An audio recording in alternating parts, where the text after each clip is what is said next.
We get the engine started on today's Mobil 1 The Grid out on the stages with World Rally champions Toyota. Rally Finland is the fastest, most heart-stopping event on the World Rally calendar. The high-speed gravel test also serves as one of the home rounds for world champions Toyota. This year it provided a memorable opportunity for their team principal. It's a special event for me. I'm back in the driving after 4 years. First time experimenting the Rally 1. Last 20 years I have been driven all the evolution models of World Rally cars, but never Rally 1. So the idea is to learn here, take the experience, that I can communicate better with drivers when I work as a team principal. The Finnish fans were out in force to see Lotterer back behind the wheel alongside Kalle Rovanperä and Jonna Halttunen, who joined a list of legendary drivers returning to their home event as world champions. Quite amazing feeling always to come out of home rally. It's actually the hometown for both of us, so the atmosphere is always great, and of course the Finnish fans are amazing also. It was 20 years when we didn't have a world champion in Finland, so it was important for the Finnish nation and for the motorsport that we got the interest, that we got the champion. It's always super nice to come back to Finland, and it's also our hometown, and to come be back as a champions, and there's so much people cheering us. It's really nice that you feel like welcomed.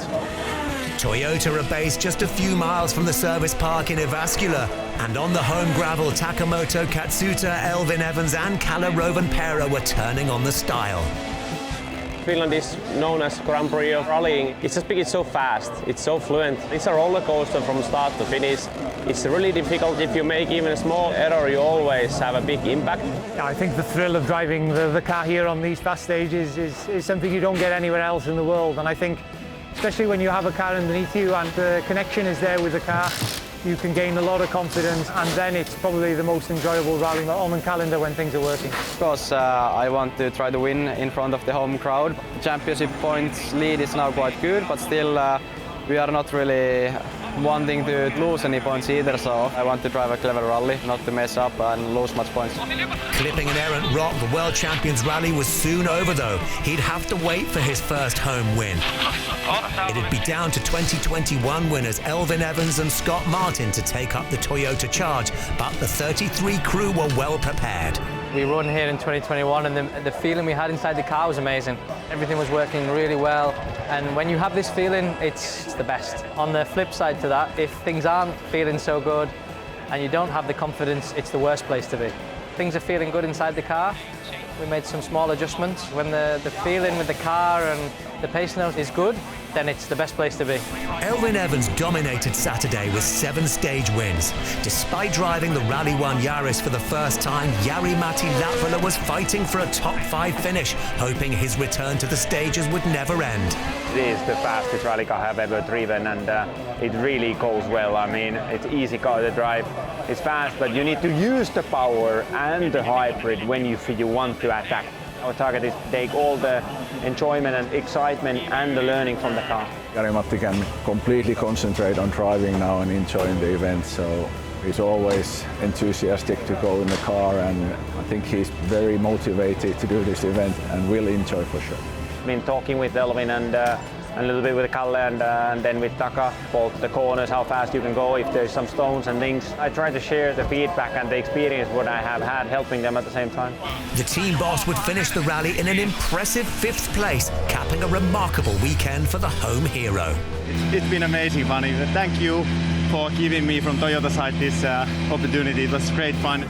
Latvala watched on as Taka Katsuta gained valuable points for the team, finishing 3rd, while Elvin Evans stormed through Sunday's power stage to his 2nd Rally Finland victory, Toyota's 5th home win in 6 years. Pretty good weekend. Of course, we're sorry for the loss of our teammate at the start of it, but yeah, after that it's been really fantastic to drive this car. Such a joy to be behind the wheel this weekend, and yeah, we're really happy for this one. MotoGP technology now as we jump into the saddle of the KTM RC16. KTM have been on a steep learning curve since joining the MotoGP grid in 2017, and with a new package this year, their RC16 has progressed from its pre-season struggles to a proven race winner. The bike's made massive leaps and bounds. We've changed a lot. You know, the wheelbase is huge compared to what they were running. The engine, you can hear the sound, you know it's different. So not in one specific area, but in a general feeling of the bike, we've changed a lot, and I think it's paying off. An upgraded engine and chassis have improved the RC16's performance, but determined to match this year's frontrunners, KTM have pushed even harder on aerodynamic development. 20 years ago, aerodynamics were important, so drag was the number one. Then step by step, the stronger the bikes became in MotoGP, the more the focus changed from this to other bike behavior. So keeping more load on the front to avoid the front lifting, because you cannot go faster than that in this moment. Then what happened was to use the aero more and more in the corner with the lean angle, using the effects you create there to improve the stability of the bike, improve the handling. So I think in this last phase it became quite a round package. Keeping the front wheel down is vital, especially during starts. So mechanical whole shot or ride height devices are used to compress the front and rear suspensions while accelerating, temporarily lowering the bike's centre of gravity. And once again, the KTM's fire away. It's a KTM 1-2, just as it was in the sprint. During the start, the wheelie is your biggest enemy, mechanically speaking. So the more you can move the wheelie limit, the better start you have. And this is why you saw step-by-step whole shot devices being introduced. On the front, you cannot use it during a flying lap, but on the start, you can use it on the front and on the rear. This drops the center of gravity quite a lot. It was something that we missed last year, and we know that in MotoGP, if you have a bad start from the grid, it's difficult to fight for some podium spot in the race. The electronics make a big difference in this phase. So from last year to this year, we repackaged the bike quite a bit to extremize those effects of the ride height device. And now with all this coming together, we really have a very good start. Success at round 4 at Jerez was down to more than just great starts. The RC16 performed supremely all around the hard-braking Spanish track, resulting in a double podium and some spectacular riding.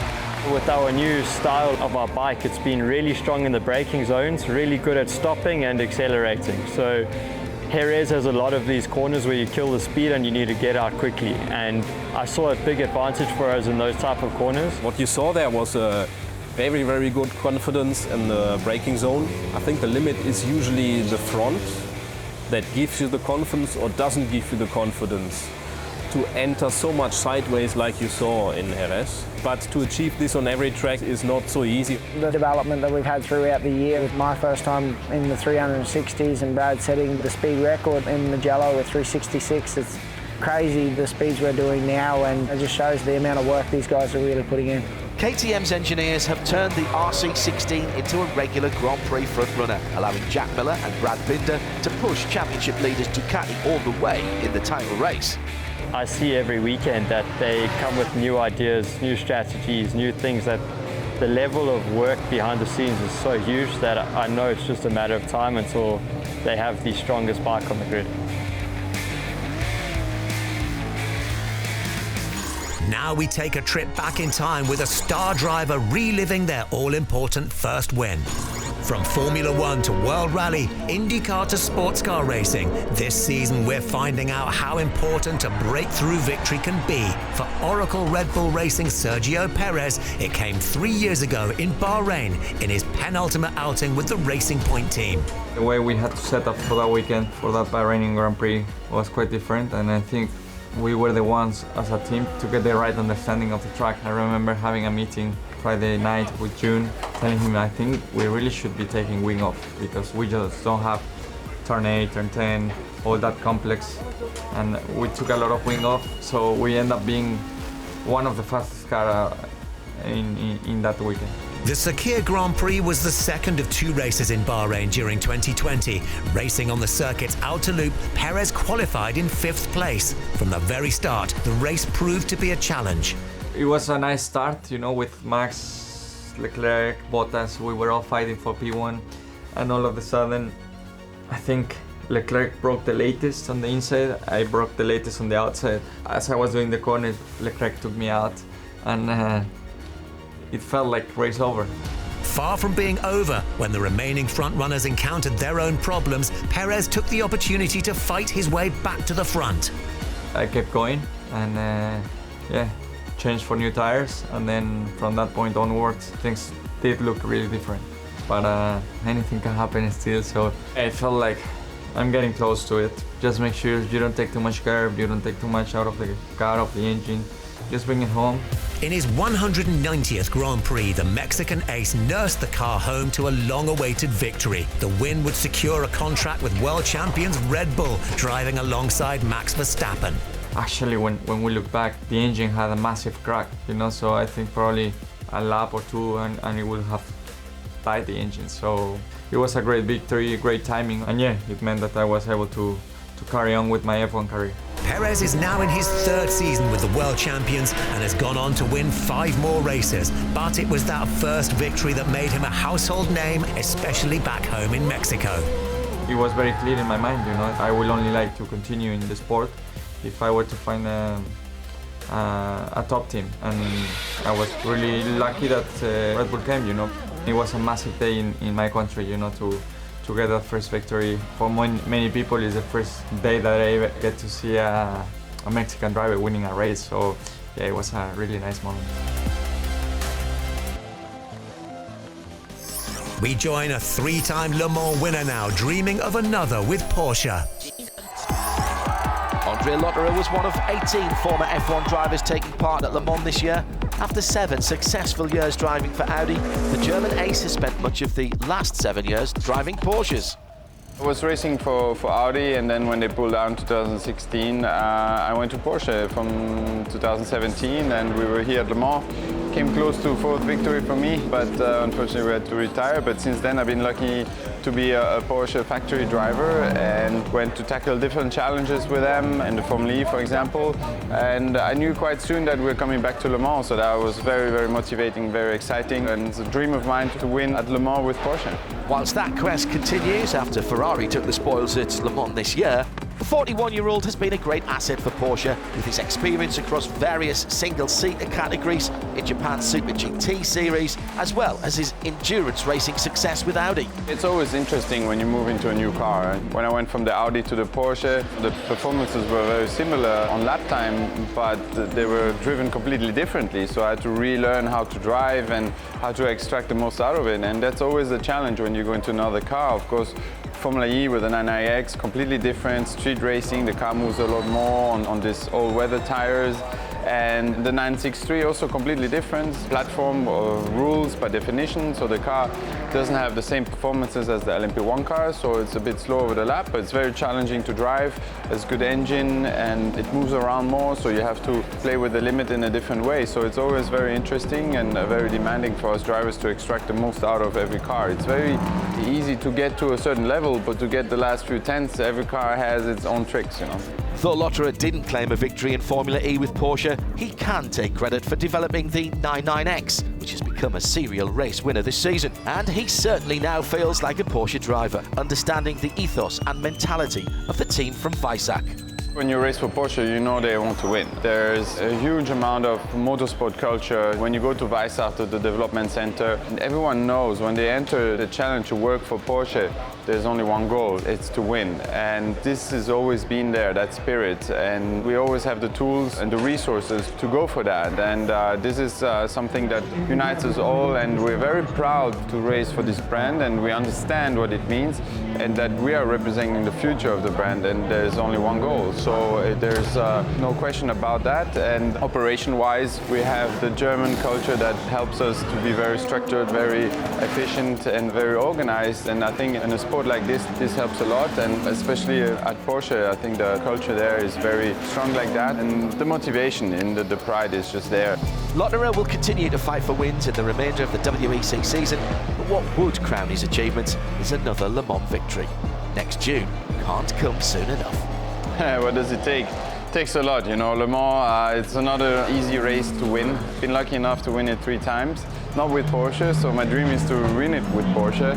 Came close in 2017, but what does it take? You know, first you have to be at the finish line, ideally with not many issues, not many problems. It's a huge pleasure to be at Le Mans. You know, it's a a very unique place and a prestigious circuit, and to race with these prototypes on that circuit, it's only once a year you get the chance, and the layout of the racetracks, it's something very nice because of the high-speed corners, the average speeds are high, so when you go through the Porsche curves, everything is really fast. This kind of feeling you only get it at Le Mans, that just comes with us. It's time now to head on to the grid.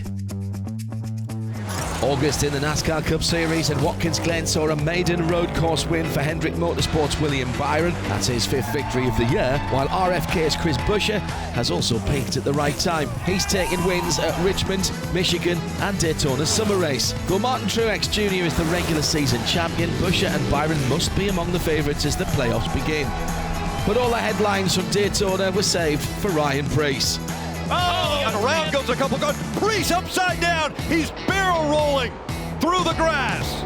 Ryan Preece upside down in the infield. The Stewart-Haas Racing driver was thankfully okay despite the dramatic crash, and after a night in hospital for observation, was released to head home the next morning. In IndyCar, 6-time champion Scott Dixon passed Tony Kanaan's record when he made his 319th consecutive start. On the Indy road course, he was pushed onto the grass in the opening lap, but made a fabulous comeback to take his first win of the year. That's at least one victory for 19 consecutive seasons, and the Iceman backed that up with career win number 55 in Illinois. And finally, in the IMSA WeatherTech Sports Car Championship at Road America, Porsche's Felipe Nasr and Matt Campbell in their 963 took their first win in the top GTP category. At the next round in Virginia, it was the turn of the GTs. In GTD, the Paul Miller Racing BMW squad scored an IMSA record 5th win of the season. In GTD Pro, Corvette endured a race-long battle with championship leaders Lexus before Antonio Garcia and Jordan Taylor took their 2nd win of the year. Just 2 races remain in the North American Championship. To end the show, we join Stewart-Haas Racing to discuss some of the wilder aspects of NASCAR. Door banging, wrecking, rivalries and racing on the edge. As the NASCAR Cup Series celebrates its 75th anniversary, it's the kind of entertainment that keeps it the #1 motorsport in the USA. What built this sport is the blue-collar racer. That he worked his day job, which goes all the way down to NASCAR's grassroots.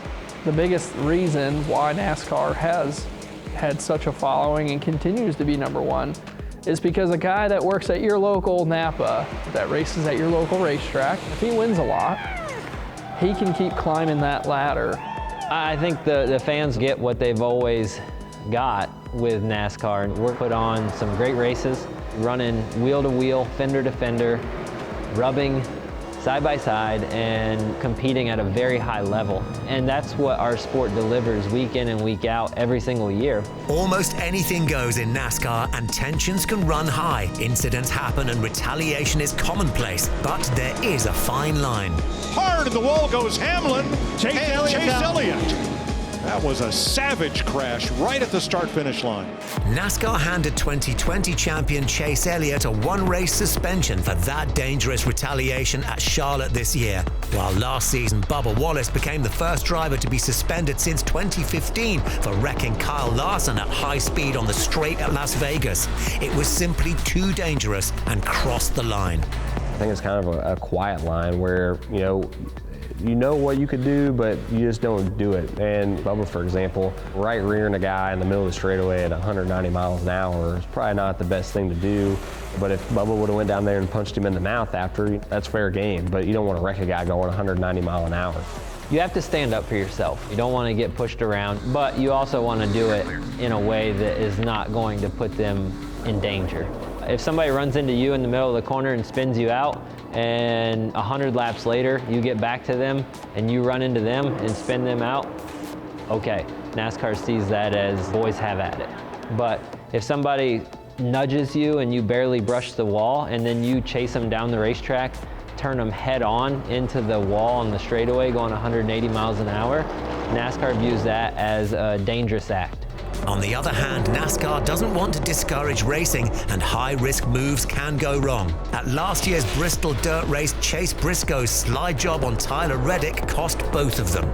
catching Tyler on the very last lap, the last corner. That was my one attempt that I had to pass him. And the fact that the guy that I got into was a fellow dirt racer, he understood where the move was coming from. You know, literally the first thing he said when I got to him was, man, I would have tried the same thing. So if it wasn't a dirt guy that happened to, I feel like I probably would have had a black eye after it. But with a dirt guy, they kind of understood the mentality behind the move. They understood there was no ill will behind it. They've been in the same situation on the other side.